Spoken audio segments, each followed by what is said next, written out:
Bienvenidos, queridos hermanos, a una clase más de discipulado para varones. El día de hoy vamos a ver un tema interesante que es de burlador a patriarca.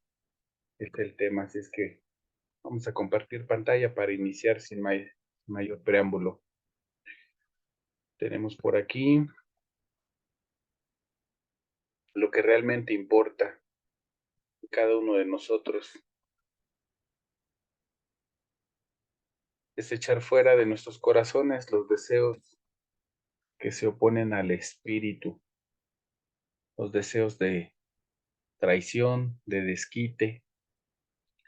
Y tenemos por aquí en una balanza la sumisión por la fuerza, que es cuando cambias y dices, si no fuera porque soy cristiano, haría tal o cual cosa.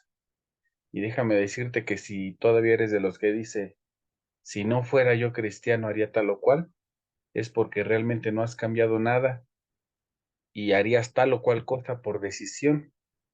Nosotros cuando aceptamos la influencia del Espíritu Santo en nuestro corazón, es para caminar en el orden que Dios quiere. Es para ser renovados en una nueva naturaleza, no en caminar en viejos patrones de conducta. En Gálatas 5, 16 a 17 dice, digo pues, anden en el espíritu y no satisfagan los deseos de la carne, porque el deseo de la carne es contra el espíritu y el espíritu es contra la carne, y estos se oponen entre sí para que no hagan lo que quieren. Y ya en otro momento habíamos comentado el punto que nosotros, para poder ser seres espirituales, necesitamos renunciar a las otras dos partes de nuestro cuerpo. Tenemos un cuerpo tripartita, que es el físico, un cuerpo almático, donde incluyen las emociones, los deseos, y un cuerpo espiritual que busca conectar nuevamente al origen que es Dios.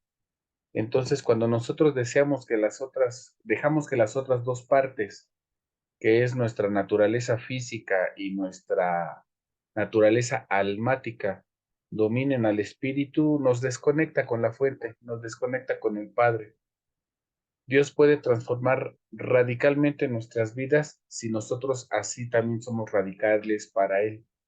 Y el ser radical no quiere decir que seamos nosotros, pues, religiosos. En realidad a Dios no le gusta la religiosidad. La religión, por definición, es religar la conexión del hombre con Dios. Pero en ese afán de religar la conexión del hombre con Dios, se han metido varios ritos y cosas que en realidad estorban y no son útiles a esta relación del Padre con nosotros. En el ejemplo que tenemos de Isaac, que era un hombre diferente y obediente, prudente, justo, vemos que era un hombre ejemplar realmente Isaac. En Génesis 25, 19 al 21 dice, estos son los descendientes de Isaac, hijo de Abraham. Recuerdan a Abraham, ese que era justificado por la fe. Abraham engendró a Isaac y era Isaac de 40 años cuando tomó por mujer a Rebeca, hija de Betuel arameo, de Padam Aram, hermana de Labán el arameo. Isaac era de 40 años cuando se casó y tomó por mujer a Rebeca, pero resulta que Rebeca era estéril y oró Isaac a Dios por su mujer que era estéril y Dios aceptó esa oración. Concibió Rebeca su mujer cuando se cumplieron sus días para dar a luz y aquí que había gemelos en su vientre. Pero ¿qué crees? Génesis 25, 24, 26 dice así, salió el primero rubio y era todo velludo como una pelliza y llamaron su nombre Esaú. Después salió su hermano trabado su mano al calcañar de Esaú, o sea, su talón, y fue llamado su nombre Jacob, y era Isaac de edad de 60 años cuando ella los dio a luz. Isaac de 60 años se casó a los 40, oró a Dios, Dios escuchó su oración, pero se tardó 20 años en darle cumplimiento. 20 años tuvo que esperar Isaac para tener hijos. Rebeca era estéril, pero Isaac oró a Dios por su mujer y Dios escuchó la oración. No sé si en alguna situación que tengas o que hayas tenido con tu mujer se te haya ocurrido orar, porque en un meme, en, en un, en un chiste, por así decirlo, decía Dios a un lado de Adán, no, pues yo tampoco puedo cambiarla. Pero ¿qué crees? Que la oración sí puede cambiar, porque a Abraham se le conoce como el padre de la fe y a Isaac yo le pondría el hijo con fe, porque precisamente con esa fe heredada de su padre sabía que Dios podía cambiar muchas cosas. Crecieron los niños y Esaú fue diestro en la casa, hombre de campo, pero Jacob era varón quieto, que habitaba en tiendas, y amó Isaac a Esaú porque comía de su casa, mas Rebeca amaba a Jacob. Esaú muestra un carácter fuerte y voluntarioso. Jacob era quieto, pero era un burlador. Esaú menospreció su primogenitura y además se casó con mujeres impías. Cuando tú lees esta historia, te das cuenta que Esaú, en un día que llegó desesperado con hambre, sentía que se moría de hambre, que es lo que te decía, cuando la parte de tu cuerpo físico dejas que domine y no tomas agua y estás desesperado por tomarte una coquita, y en muchas ocasiones te aferras a tomar refresco antes que agua en realidad, porque lo que realmente quieres es un deleite para tu cuerpo, no necesariamente hidratarte. En el área de la comida también, a veces tenemos mucha hambre y no pensamos necesariamente en un platón de lechuga con pepinos y limoncito, jitomate para comer. Nos antojamos de carnitas y de taquitos y de tortas y gorditas y cuanta fritanga se te atraviesa. Y esto es porque de repente el cuerpo, como te digo, que se divide en lo físico, crece y aplasta la espiritualidad. Eso le pasó a Esaú. Creció tanto su deseo y permitió que creciera tanto su deseo en su cuerpo, que además de casarse con mujeres impías por no esperar una mujer de bendición, también cambió la primogenitura por un plato de lentejas. Y así fue como Isaac pudo de repente tener este conflicto en casa con, con sus hijos. Y el Dios omnipotente te bendiga y te haga fructificar y te multiplique hasta llegar a ser multitud de pueblos. Esa era la promesa que había sobre Abraham, pero resulta que sus hijos de repente olvidaron esta promesa.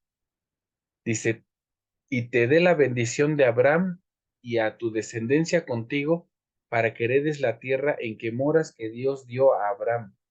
Las promesas que da Dios no solamente te las da a ti, se las da a tu descendencia. Y hay muchas bendiciones que vienen por parte de tus padres o tus abuelos que todavía van a ser en ti, pero necesitas realmente darte cuenta qué caminos de bendición pudieron haber trazado tus antepasados o qué caminos de perdición para también salir de tu tierra y de tu parentela, o sea, de salir de esas costumbres, de esas mañas. Jacob no podía seguir adelante sin tener un encuentro con Dios, porque Jacob hasta ese momento se le conocía como el burlador. Trató de usurpar en todo momento el lugar de la primogenitura desde el nacimiento, por eso le agarró el talón a su hermano, pero en el momento en el que le cambió por un plato de lentejas la primogenitura a Esaú, se aprovechó de esa debilidad de su hermano. Y pues salió Jacob de Berseba y fue a Aram y llegó a un cierto lugar y durmió allí, porque ya el sol se había puesto. En Génesis 28 del 10 al 17, necesitas ver que Jacob, cuando salió y fue a Aram, llegó a un lugar, dice, durmió ahí, pero tomó de las piedras de aquel paraje y puso a su cabecera y se acostó en aquel lugar. Es decir, se incomodó. No dice que haya hecho una almohada de paja o haya hecho una almohada de hierbas o de su propia ropa, dice que fue de piedras. Hay lugares a los que tú estás llamado a ir, pero no necesariamente tienes que estar luchando, peleando por tu comodidad. Eso en realidad no es necesariamente bíblico. Es muy probable que en medio de tu incomodidad se vea precisamente tu obediencia, se vea el deseo del cumplimiento. Dice aquí que soñó, y he aquí una escalera que estaba apoyada en la tierra y su extremo tocaba en el cielo. Y he aquí ángeles de Dios que subían y descendían por ella. Y he aquí Dios estaba en lo alto de ella, el cual dijo, yo soy Dios, el Dios de Abraham tu padre, y el Dios de Isaac. La tierra en que estás acostado, te la daré a ti y a tu descendencia. Muchas veces queremos el camino fácil para la bendición o queremos los lugares donde ya tenemos el producto, el fruto, pero realmente necesitamos, como te decía, cierto sacrificio.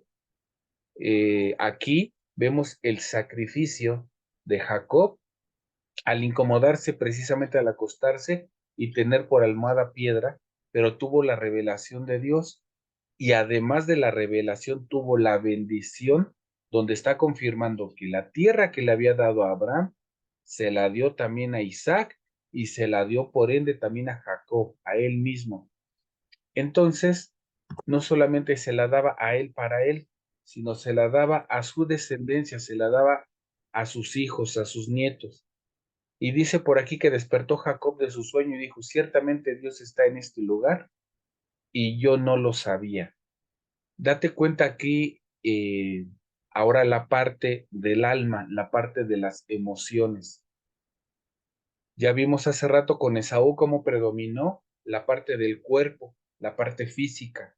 Aquí vemos cómo Jacob en la parte del alma, en la parte de las emociones, él entiende que tuvo un encuentro con Dios, él tuvo una revelación de Dios, pero esto no lo tomó a la ligera, dice que tuvo miedo y dijo, cuán terrible es este lugar. No es otra cosa que casa de Dios y puerta del cielo. Pero date cuenta y analiza sus palabras. Tuvo miedo y dijo que era terrible ese lugar. ¿Cuántas veces no has escuchado que no hay lugar más alto que estar a sus pies de Dios, que estar en su presencia? Y todos anhelamos su presencia. Y aquí Jacob, que estuvo realmente en la presencia a través de un sueño, dijo que era terrible ese lugar. ¿Por qué lo habrá dicho? Porque resulta que sabe que en esas emociones, en esos sentimientos del alma, puede desalinear su cuerpo, puede desalinear su espíritu de lo que es el propósito y el proyecto de Dios. Y él sabía que por esos deseos, por esas emociones, podía ser consumido, porque engañó a su hermano para poder conseguir la primogenitura, engañó a su papá para recibir la bendición, se alió con su mamá en contra de la voluntad de su papá, porque resulta que también la maldad se perfecciona. Y así como Labán de repente llegó a ponerle un poquito de piedra de tropiezo a Isaac en su momento, el padre de Raquel, pues también de repente ahora esta oposición para recibir una bendición de parte de Saúl la estaba replicando Jacob para su hermano, algo que heredó de su abuelo. Por eso te decía yo que tienes que estar alerta de qué tipo de bendiciones y qué tipo de patrones de conducta hay también en tus generaciones.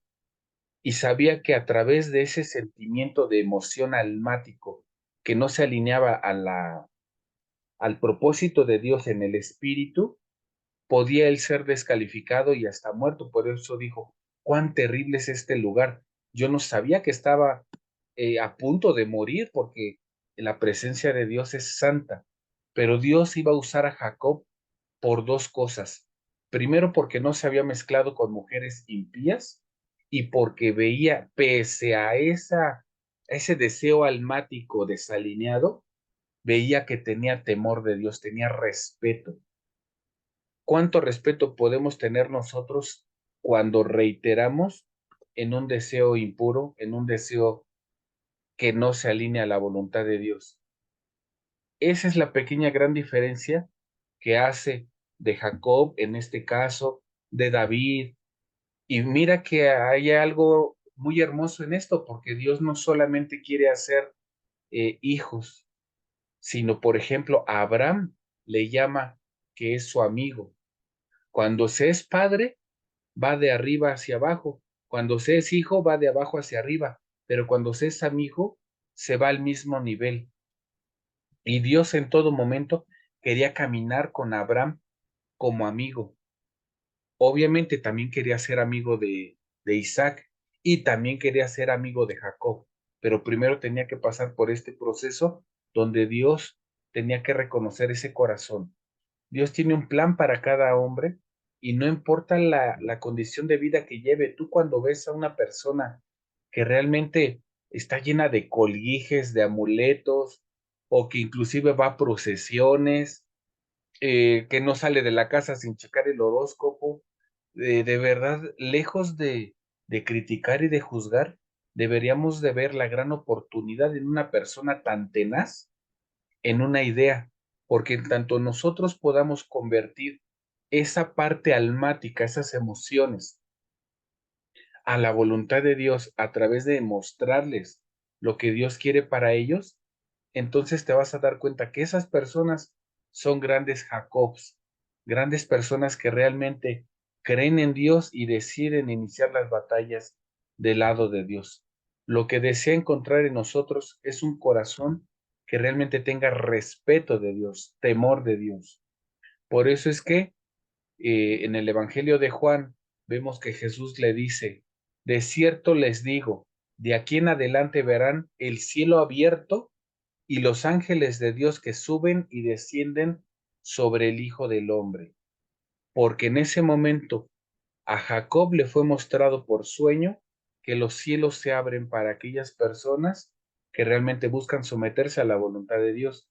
Y Jesús nos está confirmando, a todo aquel que se le abre el cielo, verán a los ángeles que suben y bajan para servir al Hijo del Hombre, es decir, al Hijo de rectitud, al Hijo que es coherente.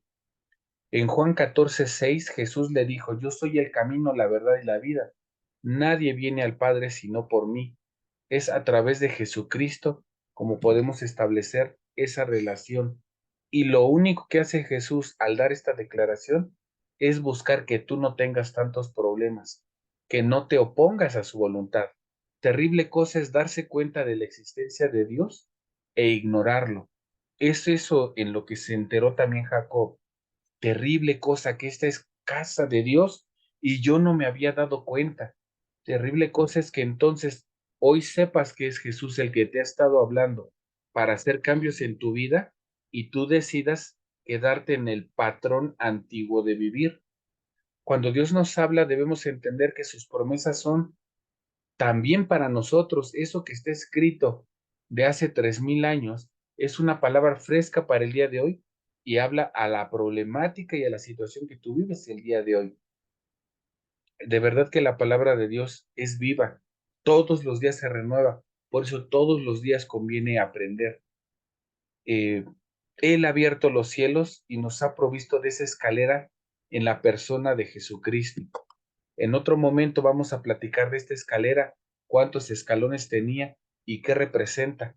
Ahorita lo importante es que entiendas que a través de la actitud que tomó Jacob para ver ese cielo abierto y tener entonces reverencia, hoy día, cuando tú te das cuenta que hasta el día de hoy no te has muerto, porque realmente Dios te sigue confiando un día más para que hagas cambios, y los hagas realmente en tu vida, en tu alma, en tu cuerpo físico y en tu espíritu, cuando te des cuenta, entonces vas a generar esa revolución en tu mente para ir pues confiando, pero totalmente a que Dios, en Dios todo lo puedes, pero tienes que tomar una decisión. O te alejas de Dios o te alejas de lo que te aleja de Dios. Te alejas de Dios o te alejas de los vicios. Te alejas de Dios o te alejas del adulterio. Te alejas de Dios o te alejas del robo. Te alejas de Dios o te alejas de la mentira. Es sencillo obedecerle cuando escuchas su voz, pero no puedes escuchar su voz porque la voz de Dios se le escucha en el espíritu. Y normalmente escuchas tú más los gritos de tu cuerpo físico y de tus sentimientos almáticos. Jacob escuchó la voz de Dios y decidió obedecer, pero hace un atrevido y condicionado voto con Dios. Le dice, de todo lo que me dieres, el diezmo apartaré para ti. Esto lo hace como un pacto, lo hace como una señal entre él. No sé si tú has visto a los jóvenes que luego tienen ciertas poses a la hora de fotografiarse y hacen ciertos ademanes con las manos. Eso busca darles una identidad. Pues resulta que la identidad que tenemos nosotros como hijos de Dios para con el Padre es aprender a diezmar. Acuérdate que hemos hablado del diezmo y no necesariamente tienes que enfocarte en el dinero o en lo que puedas ofrecerle a Dios económicamente. Diezmar habla de que disminuyas a tus propios deseos. Y cuando disminuyes a tu propio deseo, te marca como pueblo de Dios. Y como pueblo de Dios necesariamente tienes que entender que tus finanzas no son finanzas físicas, no son finanzas almáticas, sino son finanzas de reino. Y sí, terminas necesariamente implicando la economía en eso. El encuentro con el hombre que Jacob tenía era enfrentarse a que años antes había estado engañando y que él mismo, pues realmente, pues tenía ahora que afrontar esta parte con su hermano Esaú. Nosotros como hombres tenemos que enfrentarnos en algún momento a algo que has estado ocultando, a esa pelea secreta que realmente tienes cuando crees que nadie te ve, cuando realmente estás en el baño, tomándote una ducha, cuando estás en tu recámara, cuando estás solo con tus pensamientos o solo con tu celular, tienes que enfrentar esa lucha.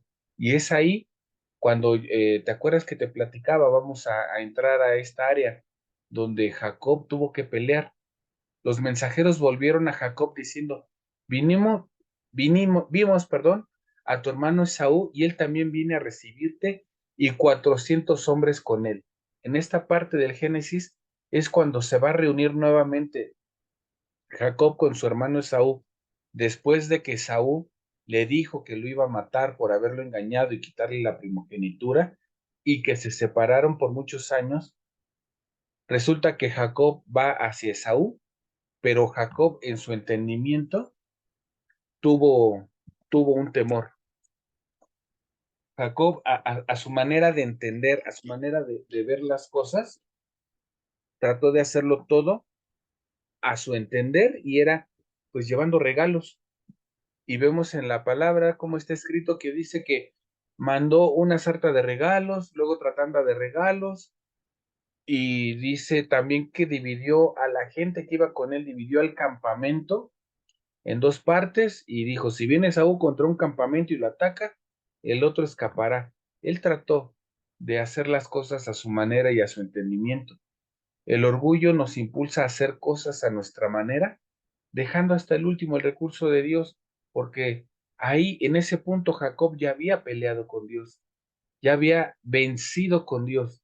Acuérdate que te decía yo la vez pasada que cuando decimos que Jacob pelea con Dios, no quiere decir que se enfrenta contra Dios, sino se enfrenta contra el espíritu que estaba dominando a Esaú y venció a ese espíritu con la fuerza y con el poder que le dio Dios a Jacob. A eso se refiere. Dijo Jacob, Dios de mi padre Abraham y Dios de mi padre Isaac.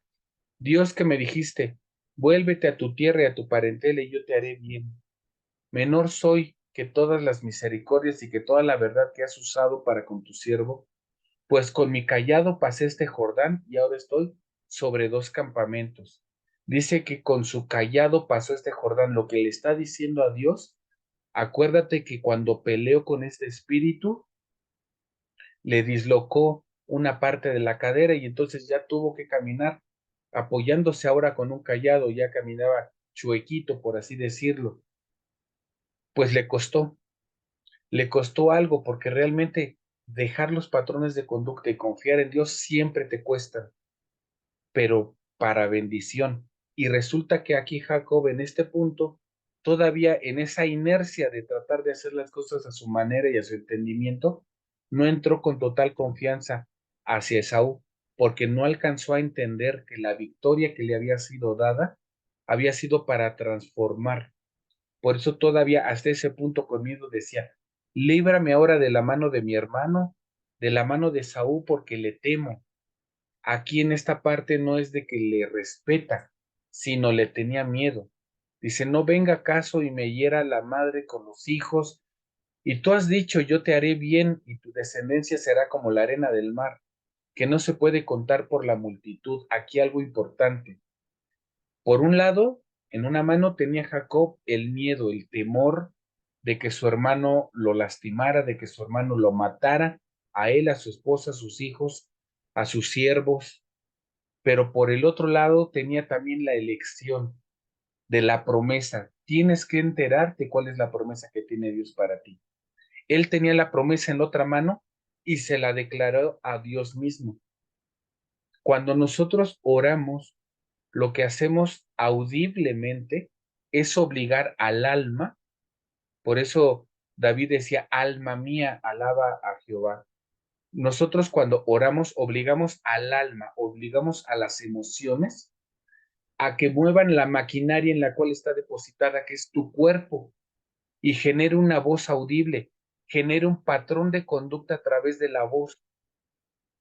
No sé si has escuchado que las redes en el cerebro, cuando escuchas lo mismo siempre, soy tonto, yo no puedo, siempre me pasa esto, generas redes que se llaman neurolingüísticas. Y esas redes neurolingüísticas generan otra cosa en tu cerebro. No sé si has escuchado que dicen por ahí que el cerebro no sabe de bromas. Y si le dices que es tonto, genera redes que te convencen de que eres tonto. Entonces tú mismo no debes de declarar sobre ti cosas contrarias a lo que Dios piensa de ti. Pues resulta que aquí Jacob le recuerda a Dios, pero a través de someter a su alma, someter su miedo, someter su emoción y declarar con su propia boca, el recordar una red neuronal entre Dios y yo hay un pacto, entre Dios y yo hay una promesa y resulta que le recuerda a través de su voz audible, y tú has dicho, yo te haré bien y tu descendencia será como la arena del mar, que no se puede contar por la multitud, y resulta que en ese momento lo que está haciendo Jacob es desatar una bendición de parte de Dios porque sometió su alma y sometió su cuerpo, y entonces es así como se alinea el espíritu. ¿Sabes que a Dios le gusta que le estés recordando las promesas? No porque a Él se le olviden, sino porque es en ese reto de que tú puedas romper con tu almática forma de tratar la vida y por tu cuerpo, para que tu cuerpo se empiece a someter a los deseos del espíritu. Dios nos ha hecho grandes y preciosas promesas que se pueden hacer realidad en tus vidas solamente por lo que tú declaras, pero está esperando a que lo pidas porque cuando lo pides con fe, Él lo dijo, con un poquitito, no necesitas más que un grano de mostaza. Y de veras que yo escucho a gente, Dios, dame más fe, Dios, que esto y el otro, y de veras, mira, cuando pides fuerzas, estás pidiendo problemas, porque a través de los problemas, Dios te va a dar la fuerza. Cuando pides paciencia, Dios va a alargar todos los procesos y te va todavía a meter más carga para que desarrolles la paciencia. Por eso dice la palabra, piden y piden mal. porque tratas de pedir para tus propios deseos y en ese tropiezo de tus propios deseos estás pidiendo fortaleza y lo único que estás pidiendo a grito abierto son problemas. Estás pidiendo paciencia y lo único que estás haciendo es tú mismo con tu boca estorbando el cumplimiento acelerado de Dios. Lo que debes de pedir es únicamente que se active lo que ya tienes. Ya lo tienes. Es como si tuvieras un coche y no tienes la llave. La llave tan pequeñita que es y activa todo el carro, que es una gran maquinaria compleja. El carro ya lo tienes. Las promesas ya las tienes. Y la fe también ya la tienes, que es la llavecita. Lo que necesitas es pedirle a Dios que te ayude a entender cómo vas a activar tu fe para activar esas promesas. Cómo vas a meter esa llavecita en ese coche para echarlo a andar. Bueno, yo te sugiero que no pidas fuerza, que no pidas fe, porque con lo que tienes, dice el Padre, que con la fe del tamaño de un grano de mostaza mueves montañas. Entonces, si no has podido mover montañas, no es porque no tengas fe, es porque no la has sabido utilizar, no la has sabido activar. Debes de tener un encuentro cara a cara con Dios y debes de reconocer que en tu necesidad de incapacidad de vencer tu propia naturaleza, es que realmente has estado actuando de una manera errónea. La lucha con Dios no es contra Dios, es a la par de Dios. Jacob intentó por sus propios medios conseguir el perdón y la aceptación de su hermano a través de todos esos regalos, pero Dios ya había desatado el perdón en el momento en el que Jacob peleó con el espíritu que estaba dominando a Esaú, su hermano.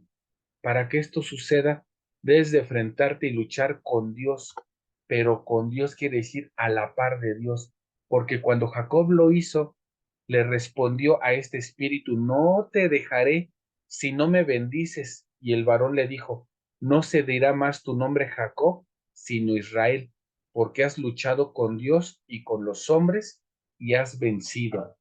Estás tú llamado a vencer cualquier situación en el alma, cualquier situación en el cuerpo, contra lo que está fuera de tu cuerpo, llámese tu jefe, tu familia, tus deudas.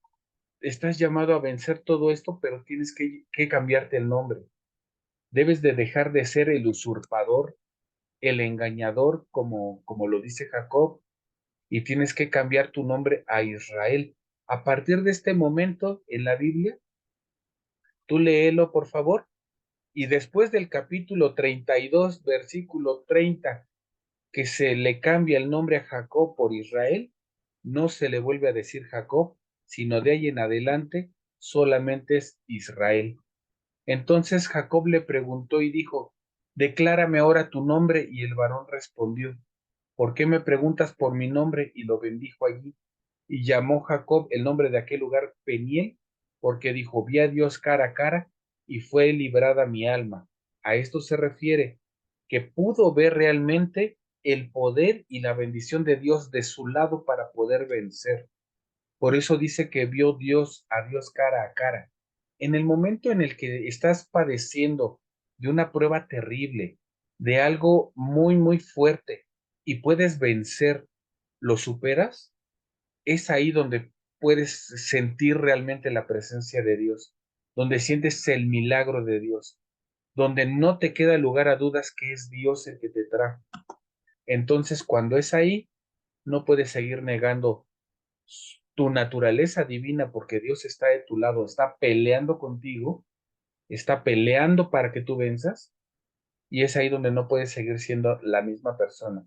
Llega un momento en las vidas que tenemos que decidir si vamos a seguir siendo los burladores o si vamos a ser hombres que hacen verdaderamente la voluntad de Dios. Así es que, pues, tú ya te decidiste. Yo espero que realmente hayas tomado la decisión correcta, porque después del enfrentamiento con Dios cara a cara, somos transformados totalmente, no parcialmente, no a medias. Si tú todavía estás luchando con cosas que te vencen, es porque no has permitido esa transformación. Somos cambiados en otras personas, en otros hombres. De hecho, tú mismo no tienes que seguir diciendo lo que eras antes. Se habla y se confunde mucho del testimonio, de decir es que yo antes era golpeador, yo antes era borracho, yo antes era ratero, y la verdad es que lo único que haces es estar como el diablo, acusándote de lo que fue. Tú, en el momento en el que Jacob cambió su nombre a Israel, jamás volvió a decir yo era Jacob, yo era el que le robó a mi hermano. Jamás lo dijo porque ni su propio hermano lo acusaba de eso. Su hermano lo abrazó, lo besó y lloró con él y le dijo que se fuera a la tierra para disfrutarla con él. Nosotros, mis queridos hermanos, hemos sido cambiados en otros hombres. Ya no somos lo que fuimos, por eso es que ya lo que tú conociste antes de Cristo ya no es, ya eso fue, no fui yo, que tú esto, el otro, que fue, no, no era yo. ¿Cómo no? Si yo te conocí, yo te vi, no, no era yo, porque yo soy hijo de Dios, yo soy esto que tú ves ahora.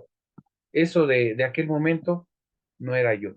Y no es que estemos en una negación, es porque realmente tenemos que entender que la promesa y la bendición de Dios es sobre nosotros, no por nuestros propios méritos, sino por la fe que estamos adquiriendo al creerle a Dios lo que Él es para nosotros. Así es que, pues bueno, te queda el reto en esta semana. ¿Le vas a creer a Dios y vas a cambiar tu nombre?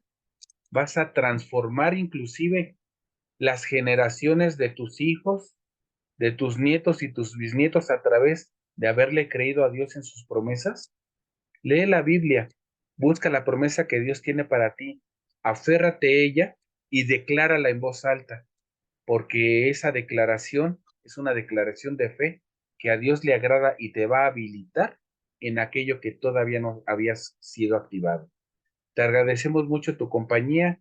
Nos vemos la semana próxima, esperando que todo esto sea de bendición y que haya rompimiento en tu vida realmente para ser un hombre nuevo y transformado. Muchas gracias por su compañía.